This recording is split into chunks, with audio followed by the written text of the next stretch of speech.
Hey, what is up guys? Tucker here. Just wanted to shoot this little quick video about how to make $10,000 as a freelancer. So what we're going to be talking about in this video are a lot of steps. We're going to be going over how to make $10,000 as a freelancer, but I also don't know who you are. I don't know why you're watching this video. I don't know how you landed on this video, but you're also looking for, I just know that you're looking for something basically on how to improve your life.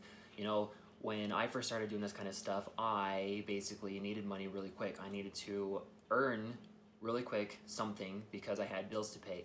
Not only that though, when I was running my other business, I found out that my tax people said, hey, you owe $2,000 to the IRS and you have to pay up by, in 2 months. So I was like, how am I actually gonna do this? So what I did was I learned how to actually go about making money and making money quick. So there's a ton of different ways to actually go and make money. You can do affiliate marketing, you can do drop shipping, you can do e-commerce, you can go and do arbitrage, you can go and sell a bunch of stuff, you can create software, you can go and create products, you can go and sell books. There's so many different things that you can do. And it makes it really hard for people to decide, what do I need to do? Do I go and start a blog? Do I go and post on Pinterest? Do I go and post on Facebook? Do I go spam people's inbox on Messenger or on Facebook, right? So what happens is that people get confused.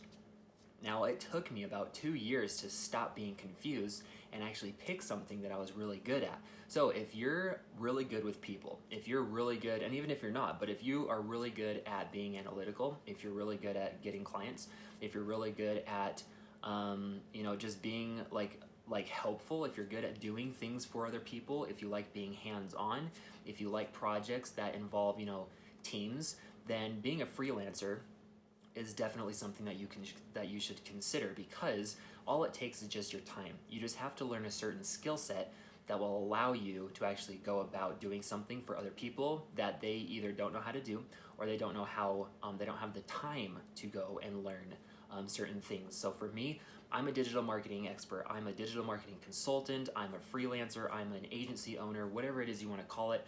It doesn't matter what you call it. But what does matter is that you are doing service-based opportunities. You are completing service-based projects for people in exchange for getting paid for your time. That's it. So if you're really good at what you can do, then you can actually go out and scale. You can go and hire a team. You can go and have people do the smaller tasks while all you're doing is just closing deals, making sales, and overseeing everything.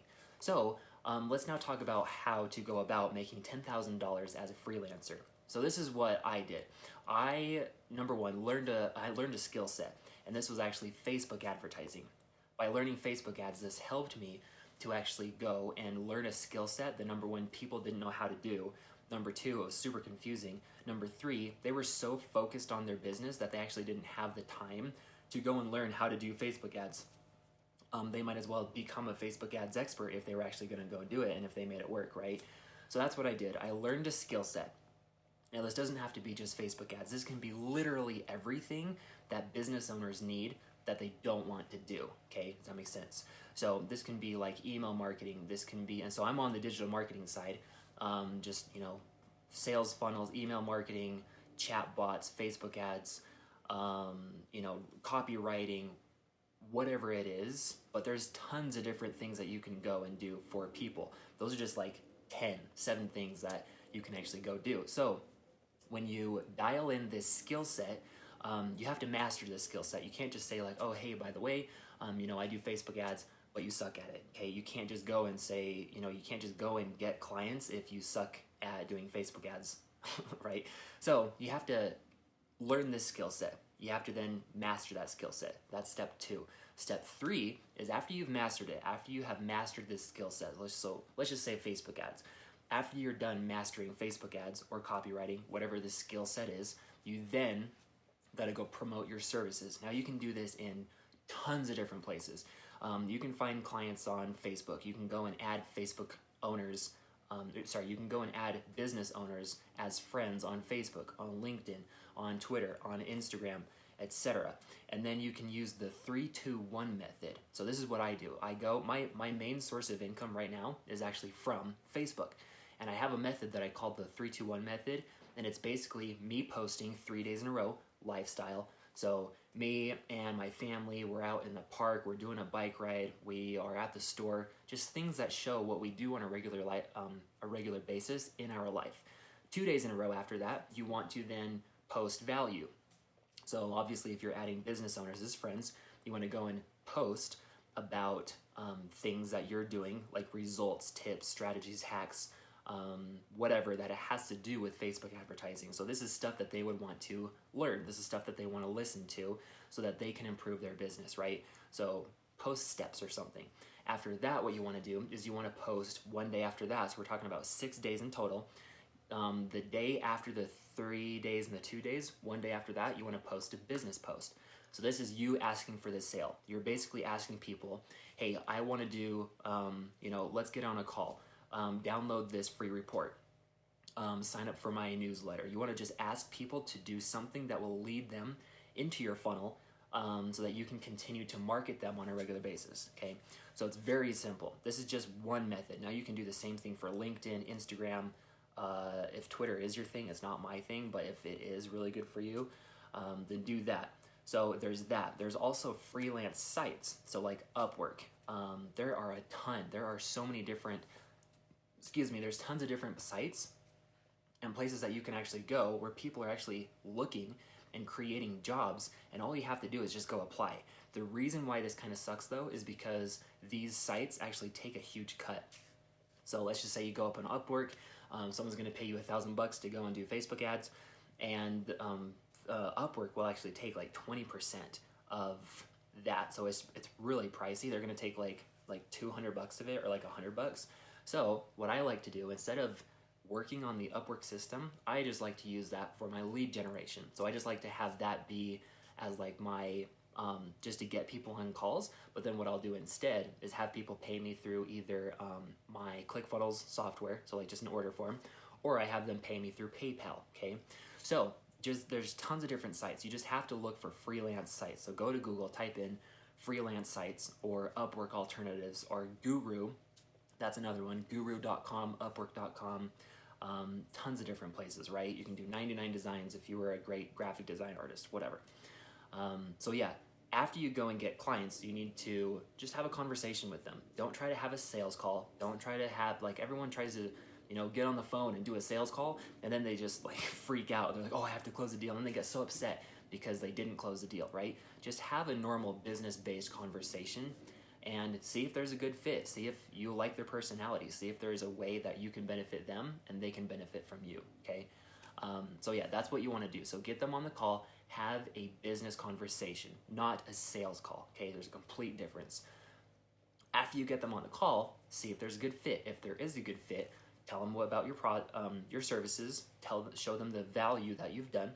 If you have other clients, talk about them, talk about the results that you can get for people at a certain price point, and then you just drop the price. So yeah, if you were to decide by today, I can do, my normal price is this much, but if you decide to do it by today, then I'll cut it down to this much and actually add this. So you just want to make it very appealing to the person.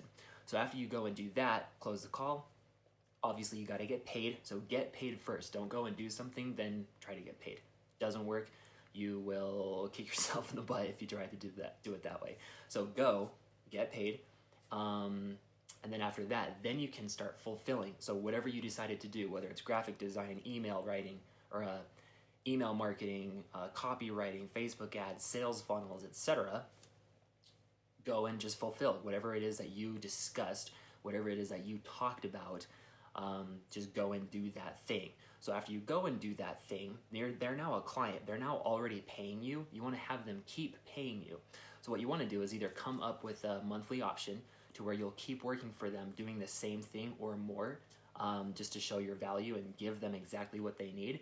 Or what you can do is actually, that's really it. But yeah, so that's just what you want to do, is you want to just keep doing what you're doing, but you want to close them on more services so that they're the only ones paying you, okay? So then after that, once they're paying you monthly, and then once you're like actually doing stuff for them, they're happy, you're happy, then you've upselled them on more projects and services, then you can start hiring out a team. So now you're not just a freelancer, but you're actually an agency owner. Now you're actually starting to send this out to other people so that you can focus on just getting people into your just getting clients, getting phone calls, closing deals, making sales, and then you don't even, it's so easy. Like all you have to do is just do that, and then you don't even have to work. I mean, you do have to work, but it's more like you're building relationships with awesome people, getting them awesome results, and you have your team doing all the smaller stuff. Then, you know, let's just say you do that for you got 3 clients paying you $3,000 a month because you're going and doing all these things. That's an easy $10,000 right there. But not only that, you've now turned this into a one-time like $10,000 because you've got 3 clients paying you let's just say $3,300 per month because you're doing all this stuff for them. It's not just once. Now they're paying you on a monthly basis. So it's so cool. This is what I do on a regular basis, and I absolutely love it. So if you're interested in this kind of stuff, keep reading. Depending on where this video is, whether it's on my blog or whether it's on my YouTube channel, check below and you'll actually see a certain thing that you can go and actually check out. And if it's up to you, totally optional, you're willing to purchase it. So I will catch you guys on another side. If you guys have any questions, let me know and shoot them below in the comments below, and then I will be more than happy to help you guys out. So Tucker signing off. I'll catch you guys later.